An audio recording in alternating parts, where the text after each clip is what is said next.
የኔነው ተፈራ እባላለሁ።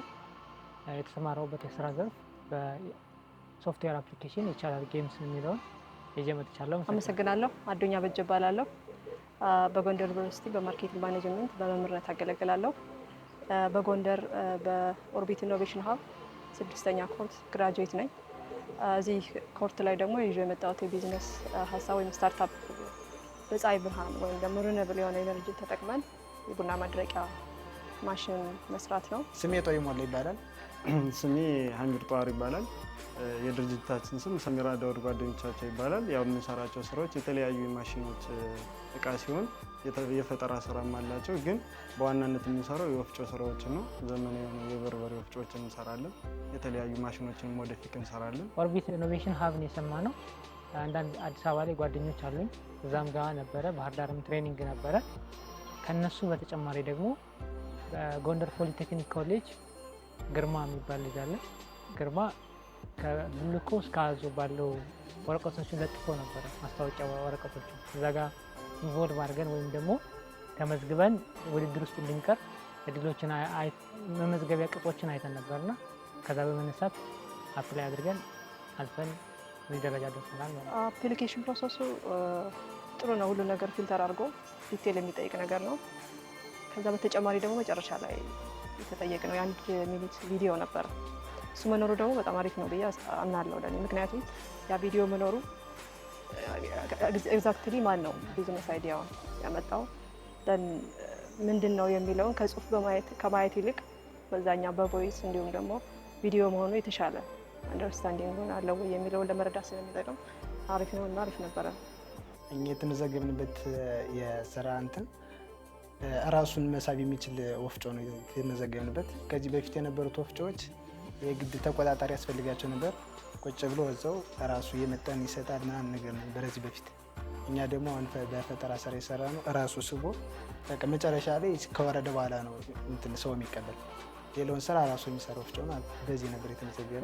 ያልተለመደ ነው በእኛ አካባቢ እንደ ጎንደር እንደዚህ አይነት ሴሽኖች እንደዚህ አይነት ፕሮግራሞች አጋጥሞንም አግኝተንም አናውቅም እና ልክ ቀበሌዎች ወይም ደግሞ አንዳንድ የመንግስት መስሪያ ቤቶች ጀምረውት እንደሚቆመው አይነት ኤክስፔክቴሽን ነበረ ላይሆን ይችላል በሚል በጥርጣሬ ነው ጀምረን ነበር። ግን ከሴሽኑ በኋላ በቃ የሚገርምና ቀጣይነት ያለው ለእንደኛ አይነቶች ተምረው አንዳንድ ነገሮችን መሞከር ለሚችሉ ልጆች ትልቅ የስራ እድልና የክህሎት ስኪሎችን የምናዳብርበት ሆኖ ነው ያገኘሁትና በጣም ደስተኞች ነን። ጓደኞችን 45ታችንን ሙሉ ሴሽን ወስደናል።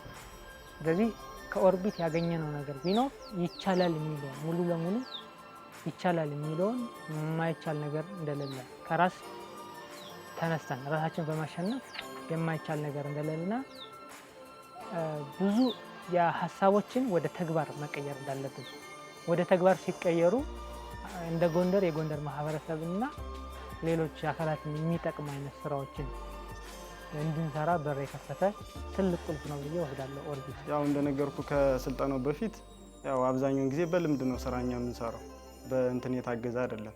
ከልምድ አንጻር ስታዩ አንዳንድ ነገሮች ይጎላሉ እና እነዛን ክፍተቶች እንድናይ አድርጎናል እና ስራችን ላይ የሚያመጣው ለውጥ ምንድን ነው?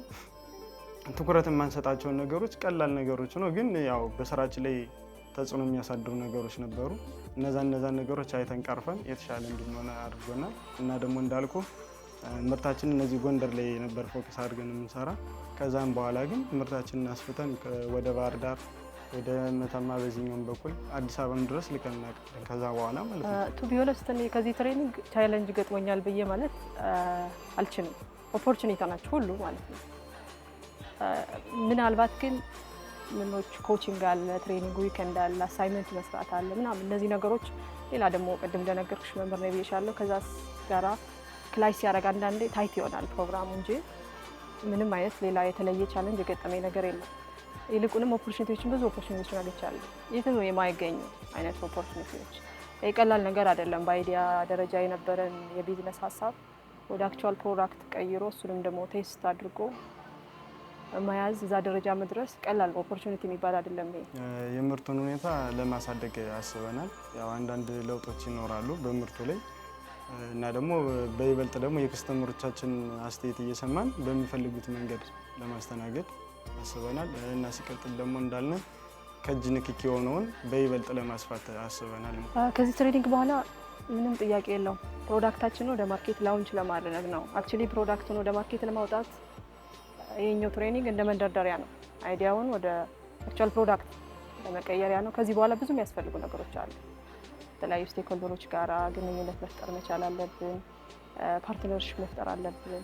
ቢዝነሱን ደግሞ ለመጀመር ወይም ወደ ስራ ለማስገባት የሚያስፈልጉ ነገሮች አሉ። ፋይናንስ ብቻ አይደለም። አንዳንዴ ፋይናንሱ ኖሮሽ ግን መስሪያ ቦታ ካላገኘሽ ስራው መስራታችን። ስለዚህ እነሱ ነገሮች ደግሞ ሴኩር ማድረግ ስላለብን እነሱ የሚመለከታቸው አካላቶች ጋር ግንኙነት መፍጠር ከዛ ደግሞ ኮሚኒቲው ላይ አክቹዋል ከስተመሮቻችን ታርጌት ማርኬት ባልናቸው ላይ እነሱንም ኮሚኒኬሽን ለመፍጠር ከተለያዩ ኮኦፕሬቲቮች ጋራ ፓርትነርሺፕ መፍጠር ነው የሚሆነው ከዚህ በኋላ ስራችን ማለት ነው። ከኛ በኋላ ለሚመጡት ያው አንዳንድ ስራን ከመስራት በፊት መሰልጠን እንዳለባቸው እንመክራለን። ስልጠና ቢወስዱ የተሻለ ነው። ምክንያቱም ሲጀምሩት ስራ ያው ብዙ ቻሌንጆች ስላሉት ካልሰለጠንና በዛ ላይ እውቀት ከሌለው ሰው ስራውን ሊያቆሙ ይችላል ማለት ነው። ስለዚህ አንደኛ ተስፋ እንዳይቆርጡ፣ ሁለተኛ ደግሞ ስልጠናቸውን ወስደው በአግባቡ ስራቸው ላይ ደግሞ ፎከስ አድርገው ወይም ጥናት አድርገው ማለት ነው እንዲጀምሩና በየትኛውም መንገድ ተስፋ ሳይቆርጡ እንዲሰሩ እንመክረው። የስራ ፈጠራ ማለት አንዳንዴ የሆነ አዲስ በዓለም ላይ አዲስ የሆነ ነገር መፍጠር አይደለም ብቻ አይደለም። በአካባቢያችን ያለን ችግር ኦብዘርቭ ማድረግ መመልከትና ለዛ ችግር መፍትሄ ማምጣት እችላለሁ ብሎ በማሰብ ራሱ ወደ ውስጥ ማየትና ከዛ ለዛ ሶሉሽን መፈለግ ነው የፈጠራ ሀሳብ። ስለዚህ እንደዛ የሚሆን ከሆነ ደግሞ አይ እኔ ይሄ ነገር አልችልም ሳይሆን እችላለሁ ልሞክረው ብለው አዲስ ነገር ለመፍጠር ኦፕን ማይንድ ሴት እንዲኖራቸው መጣርና ከዛ ደግሞ መሞከር፣ ፌለርን ደግሞ አለመፍራት። ከፌለር መማሪያ እንጂ ወድቆ ለመቅረት ወይም ደግሞ ውድቀታችን አድርገን ሳይሆን ማሰብ ያለብን እኛ ኢንተርፕረነር መሆን እንፈልጋለን፣ ስራ ፈጣሪ መሆን እንፈልጋለን፣ ወጣቶች ነን። ስለዚህ ወጣት ከሆነ ደግሞ ወደፊት መሄድ አንድ አላማ ይዘን አላማችንን እስከ መጨረሻ ፍጻሜ እስኪደርስ ድረስ መጠንከርና መስራት እንዳለብን ትላለህ።